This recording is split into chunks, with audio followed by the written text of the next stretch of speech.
Do you believe in miracles? Would you love to see a miracle in your life right now? Maybe it's in your career, maybe it's in your personal life, maybe it's your health, maybe it's a romantic relationship. Well, what if I told you that miracles happen every day and it is possible? They happen for people just like you and me. All you have to do is trust and believe. Hi, I'm Sherry Nichols, and I want to welcome you to The Miracle in You, a show that is dedicated to bring you hope and inspiration, telling real life stories from people all over the world who have gone through dire diagnoses, really challenging situations, tough hardships in their life, to come out on the other side victorious. The other side victorious. Today, I have a very dear friend of mine with us, and she struggled in her growing up years and in a very abusive situation. And yet today, she's turned and transformed her life into an amazing, bright, beautiful, vibrant existence where not only is she loving her personal life, but her work life is. So today, I have a very dear friend of mine with us who experienced a really challenging abusive childhood and transformed that into living a life she absolutely loves today, a life that is life-giving and a life that is impactful on so many levels to so many people. Today, we have with us Felicia Searcy. Welcome, Felicia, all the way from Arizona. So tell us about your miracle, Felicia. Sherry. Yeah, and I'm just thrilled that you're doing this. It's just so much fun to see you come alive in the presence of this. So you were asking me what's the miracle, right? And so a miracle usually comes from a dark place, right? It springs out of a dark place, and oftentimes it can be like an event. And for me, and hopefully this will talk to people. That it's not necessarily in like a single incident, but that it's coming out of a whole experience. That when I look at where I am today and I look at where I came from, the very fact that I'm here doing this with you and living the life that I am today is a miracle. That growing up, I grew up in an environment that was dark and difficult, and both my parents struggled with mental illness. My mother was an alcoholic and drug addict. So, and you've heard me talk about this, that there was a terrific amount of violence and unpredictability, and it just, growing up in my house was not a safe place. And the way that it impacted me right before the miracle was that it caused me to go deep inside of myself that I hid. Believe it or not, Sherry, and again, you know me, Yeah. growing up, that there was an element of me where I literally hugged the walls. I can remember being in we used to have these things called lock-ins, and they were at the Y, right? And we were preteen or early teens, and it's a bunch of us get together, and there's counselors and activities. And so I went one day, and I can remember, and we were all crammed in this room, and I was sitting in a chair, and I was sitting on my foot, and there was somebody sitting right in front of me, and my foot fell asleep. And I will never forget this. I was terrified to get off my foot because I was terrified to draw attention to myself.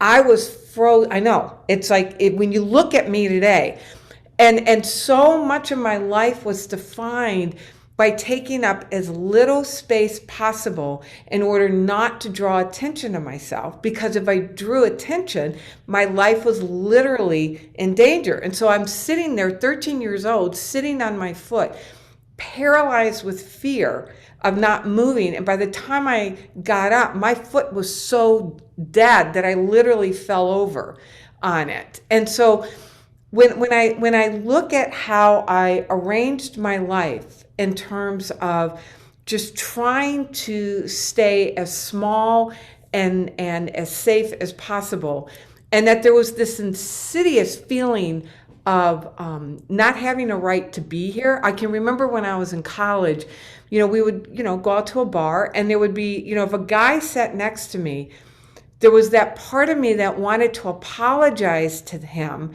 for having to sit next to me, to be mistaken that he may be with me. And it's like I wanted to tell the people around, look, he's not with me.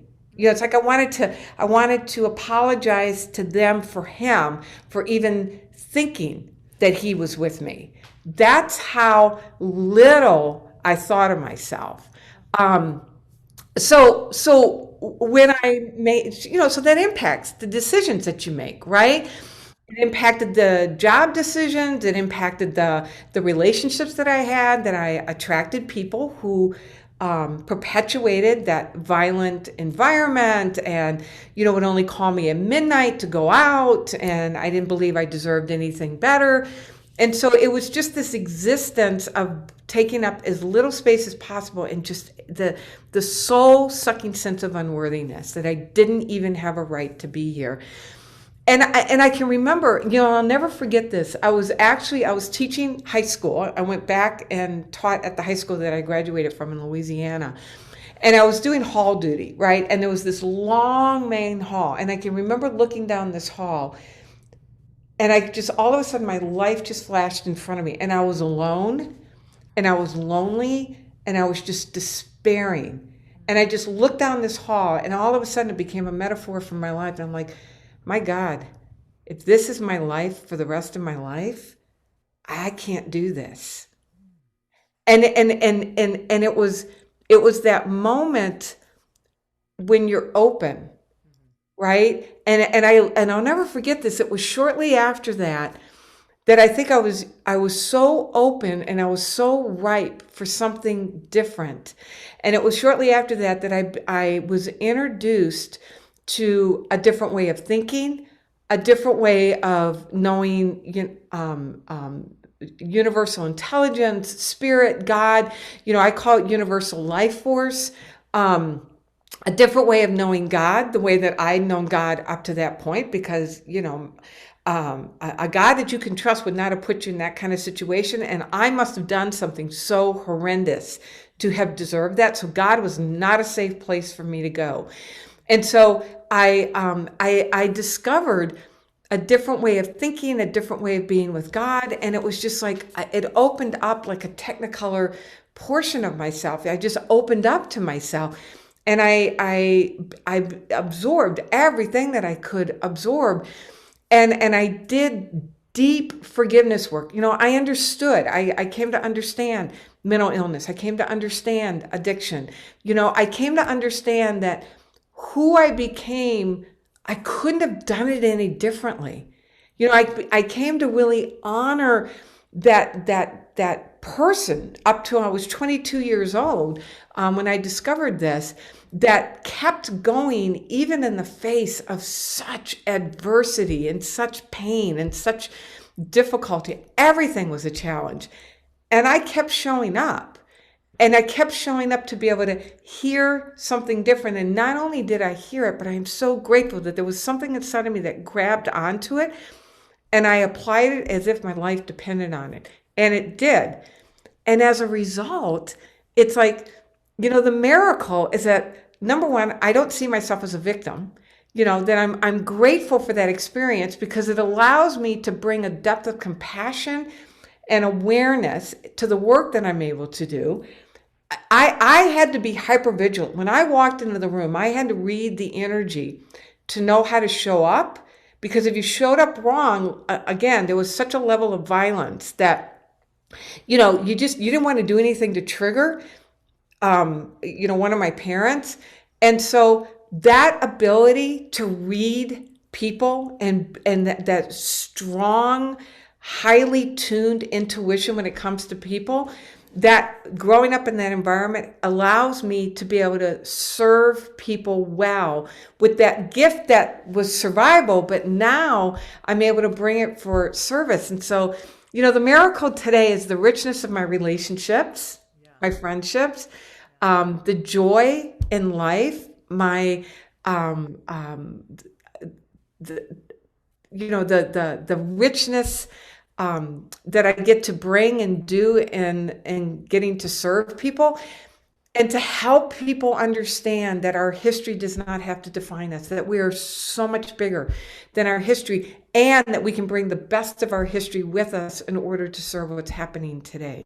Oh my gosh, Felicia, first of all, such a beautiful story. Now, Felicia and I are dear friends, and there are some things that you just shared that I have never heard you talk about before. And I I am really in even greater awe of how you have turned your life around. And I think the miracle that I'm hearing in this too is that there are many people who unfortunately experience what you experienced in your growing up years and having abusive situations, and the miracle being that you, as you said, one, kept going.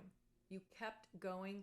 You were persistent and consistent, and that you allowed yourself to remain open to receive that universal, as you call it, universal knowing, but to allow God to really infiltrate your life so that you could see things in a different way. Because there's no way that you, to me, that's the miracle, how you flipped yourself completely around and were able, that moment where you saw the long hallway and thought you didn't want your life to be like that.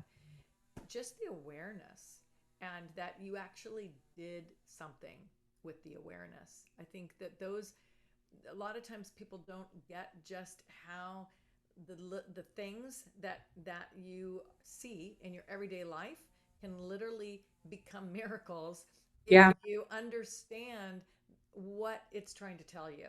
And that's what you did. So for you, Felicia, you know, in really your heart of hearts, and you've explained some of it, but why was this such an amazing miracle for you? Well, when I look at, I have to be careful. The amazing miracle for me was getting my life back. I don't think I had my life. That life felt hopeless. I seriously looked at whether or not I even had a right to be here and whether or not to continue on. Um, I grew up in a tradition where suicide was a mortal sin, and I didn't want to be buried outside the cemetery. And there were periods of time when that was probably the only thing that, kept me from doing it. And it wasn't so much that it was because it was so hard. It was because I felt so undeserving of life, and that I couldn't figure out what I was doing here. So I think the miracle is the fact that I'm here fully living and engaging in my life, and that I own the ground I walk on, Mm, that I know down to the marrow of my beingness the my worthiness, because I was created by a power that animates only from love, and that there wasn't a single thing that I had to do to deserve my worthiness. And so the miracle is knowing at a deep level, and I've got more to go, right? Because it's a constant journey of who I really am, and that I really am here by divine appointment. That I'm here because something so profound saw that mhm. I'm bringing something. And so the fact that I experienced joy is a miracle. I breathe deeply, Sherry, Yeah. is a miracle. I have rich friendships. That's a miracle. And to what you just said also, knowing your value, knowing that you are inherently worthy and you don't have to do anything for it, and that is so true for everyone watching this. That's it. If you That's it. feel unworthy, which so many of us do, that is that's where you want to get to. And Felicia shows so much in everything you do, and your face, and just who you are. And so tell us how this has impacted your life, like how you've taken this out, and the ripple effect that you're making. Yeah, well, First of all, I think just in my awareness that I add value in my relationships, right? So I don't hold myself back anymore. I mean, my husband and I have been together for 34 years, so I think, it's allowed me to be present for him. It's allowed me to be present in my friendships. I've been able to really forgive and be present for both my parents. I took care of my dad the last 10 years of his life, and I was there when he made his transition. So terrific impact there. My mother and I, there's still a struggle, but when she crosses the streets of my mind, I'm able to hold her in a place of respect and dignity, and I think that reverberates out. My work, right? My ability to take a stand for other people. There's not a single thing that somebody can tell me that I would look and say, "Oh my God, you're right. That's horrible." And you're the one that doesn't get to live a life that you love. But I'm able to take a stand with whoever's in front of me, and have human compassion for the human experience, but take a stand for who I know them to be, and what's possible uh, for them. And the knowing of your value and your worthiness, how has that impacted your life as well? That's a great question. The knowing of my value and worthiness. I think it's allowed me to receive the gift of other people's love. Mm. And That just gave me the chills, Felicia. Yes, so beautiful. yeah, because especially when there's a struggle with self-worth, it's like, it's give, give, give, right? And it's beautiful. But if we're not able to receive other people's love, um, then we do them a disservice, Hmm. Hmm. right? And so to truly be in that reciprocating relationship, um, and to be in deep appreciation, which then reverberates out to I'm able to deeply appreciate the people in my life. When we're in fear, we're in a get mode. When we're in unworthiness, we're in a mode of trying to get. We cannot appreciate when we're in a place of get. But the deeper I'm able to go in my awareness of who I really am and the miracle of life, and that I am a miracle because I'm here, the more I'm able to deeply appreciate and really be present for the richness of life and the richness of the people in my life. Hmm. And when you're deep, that's beautiful. When you're deeply in that life, you get to experience the joy that we're all meant to experience because you're open to it, right? And That's and it. we're not hiding or feeling, as you said, badly about who we are, and just it allows us to live. And when we live, we create more love in the world as well, and we're able to make that ripple effect. So That's it. That's it, Sherry. that's so beautiful. And I know that you impact so many people's lives beyond your friends and your husband and your family.